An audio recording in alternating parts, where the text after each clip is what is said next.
There is a secret buried beneath the surface of the ordinary, a whisper from the depths that few hear, and fewer still heed. It is the secret of the EMRATH'S, not a people of a distant land, but an inner tribe, a forgotten archetype that lives quietly within us. The EMRATH'S are not figures of legend, but energies of the soul, keepers of the inner fire, guardians of forgotten truths. They do not speak with words, but with symbols. They do not walk the earth, but they walk through your dreams. To know their secret is to begin the journey inward, to cross the threshold from mere survival into true transformation. The deepest power hides in the most rejected place.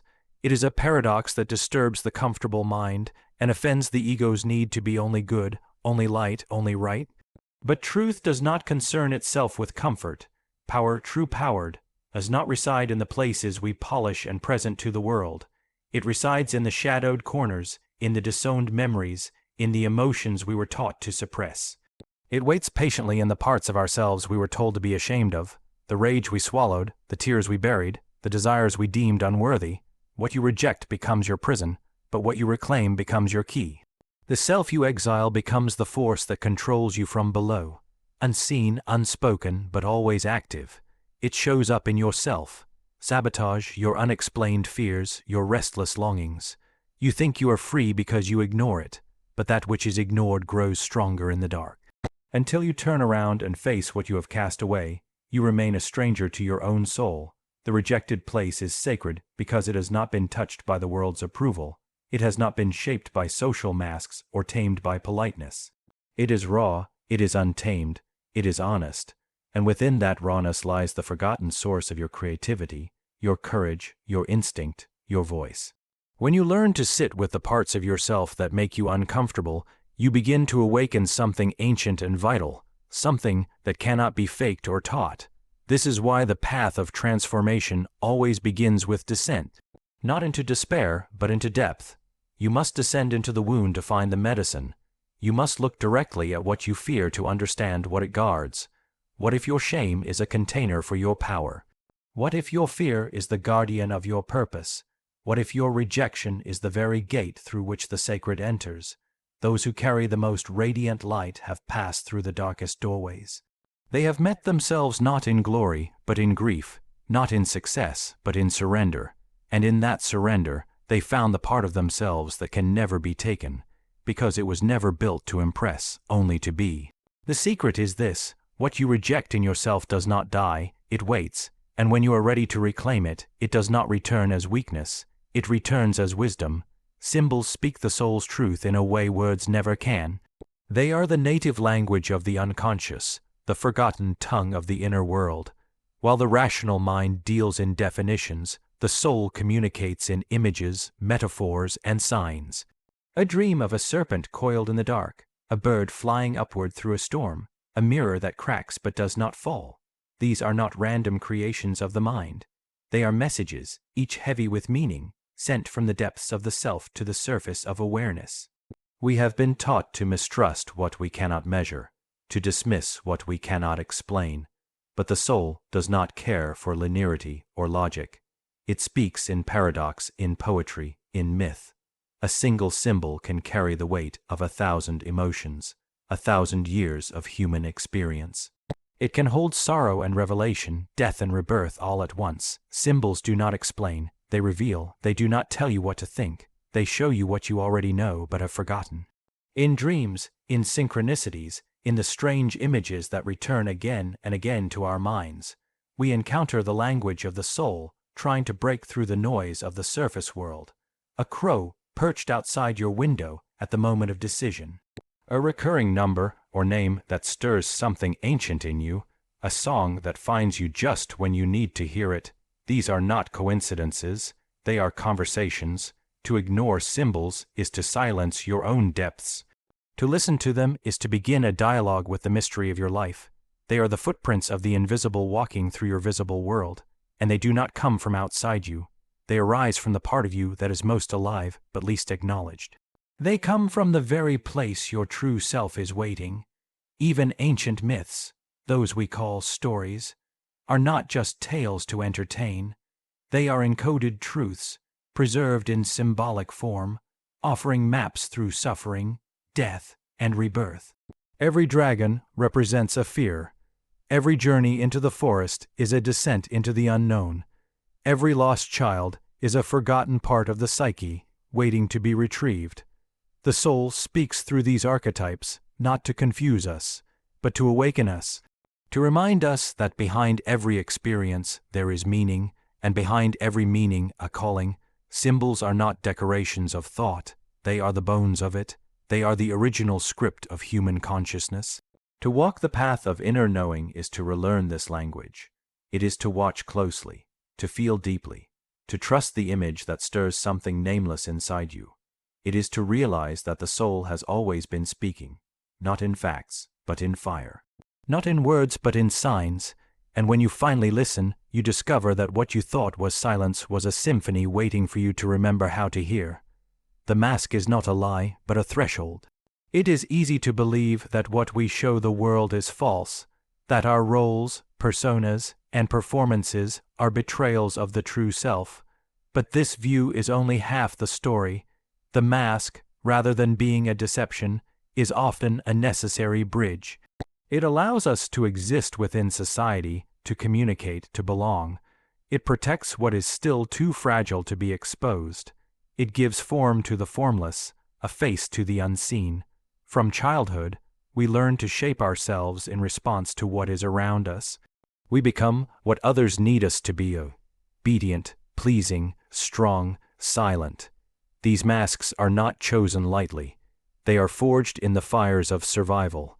And yet, over time, we begin to forget that they are masks at all. We confuse the costume with the actor, the surface with the substance. We begin to believe that the role is the reality, and in doing so, we lose contact with what lies beneath. But here is the truth. The mask is not meant to imprison you. It is meant to lead you inward. It is a threshold because it marks the space between who you appear to be and who you truly are. To cross this threshold is not to discard the mask in shame, but to understand it, to see it as a symbol of both protection and invitation. It is a doorway through which the deeper self can emerge, when the time is right. To stare into the mirror of your mask is to begin the sacred work of self-recognition. Why do I wear this face? Whose love or safety does it seek? What fear hides behind its calm when you begin to ask these questions? Not with judgment, but with curiosity, you begin the transformation. The mask, once rigid and fixed, softens. It becomes transparent. Through it, something more authentic begins to shine through. The great paradox is that what appears artificial can be the most direct path to the real. The mask reveals by concealing. It protects the inner flame until it is strong enough to rise. And when the time comes, the mask does not need to be destroyed. It simply falls away. Or better yet, it is reshaped to reflect the wholeness you have reclaimed. No longer a shield against your truth, it becomes an expression of it. In this way, we learn that authenticity is not the absence of a mask, it is the conscious relationship to it. The ability to hold both the inner and the outer with awareness, to know when to reveal and when to protect.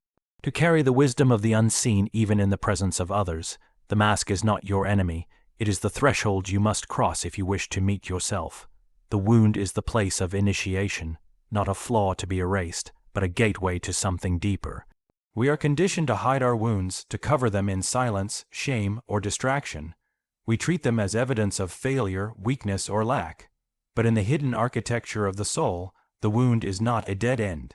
It is an opening, a passage, a sacred tear in the veil through which the deeper self begins to awaken. Pain, when fully felt, does not break us. It reveals us. It strips away the false certainties, the borrowed identities, the illusions we thought would protect us. It brings us face to face with what is raw, real, and unfiltered, and in that rawness, something ancient stirs, a clarity, a knowing.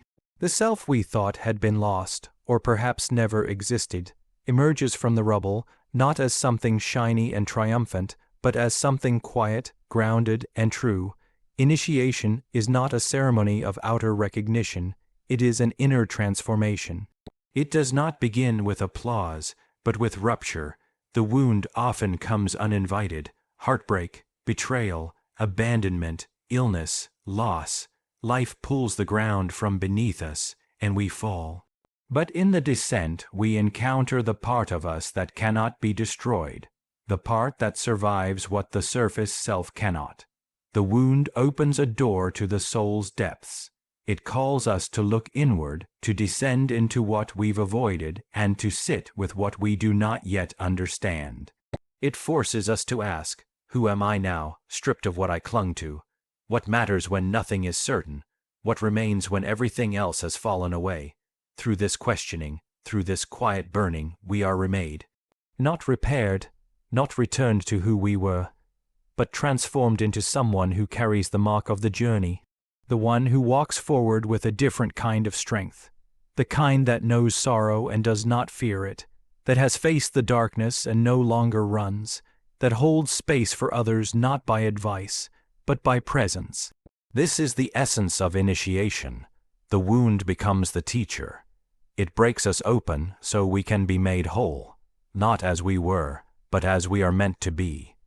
The one who has been initiated by their own suffering carries something sacred, a light not born of ease but of endurance, a wisdom not gathered from books but from the ashes of their own becoming. So let us not run from our wounds. Let us not silence them, sedate them, or curse them. Let us approach them as we would a temple, gently, with reverence, for within them lies the passage through which the soul remembers who it truly is. The wound is not the end of the story, it is the place where the true story begins. The secret is not yours alone. It may feel personal, born in the quiet corners of your life, shaped by your pain, your longing, your silence, but it does not belong to you in isolation. It is part of something far older, far wider, and far more collective than the boundaries of your own story. What you carry within you is not just yours. It is ancestral, archetypal, timeless. The patterns you struggle with have been lived before. The fears that grip you, the dreams that stir you, the wounds you hide. These are echoes of a larger field. You are not simply an individual navigating a private destiny. You are a thread woven into the vast tapestry of human experience. The secret that awakens in your soul is the same secret that stirred in the hearts of those who came before you. They too bore burdens they didn't understand. They too carried truths they could not voice. The weight you feel may have been passed through generations, seeking someone strong enough, conscious enough, to face it, hold it, and finally transform it. To awaken to your inner truth is to step into a sacred responsibility, not only to yourself, but to the invisible ones who walk with you, to the lineage of blood, yes, but also to the lineage of soul. You are not alone. You are a living continuation of what was left unresolved, unloved, unhealed. When you reclaim your voice, you give voice to those who were silenced. When you embrace your shadow, you bring light to the places your ancestors were forced to hide. What you heal in yourself ripples through time, backward and forward, altering the invisible architecture of the world around you, and it does not stop there. The secret you carry is also for others. There are souls waiting, consciously or not, for the medicine you've distilled from your suffering. They will not need you to preach, only to embody. Your presence, your integrity, your depth will speak what words never could. Just by walking as one who has faced the fire and returned with something real, you become a mirror, a lighthouse, a silent permission for others to begin their own descent and return. This is how the deeper transformation works. Not through grand declarations, but through quiet transmission, through being, through showing what is possible by living it. The truth that breaks you open becomes the truth that heals another. The gift of your secret is not in guarding it, it is in letting it radiate. So do not cling to what you've discovered as if it were yours to keep. It was never meant to be hoarded. It was meant to flow, meant to ripple, meant to awaken. What the soul reveals is never for one. It is always for the many. The secret is sacred because it belongs to all of us. And when you carry it consciously, you do not carry it alone. You carry it on behalf.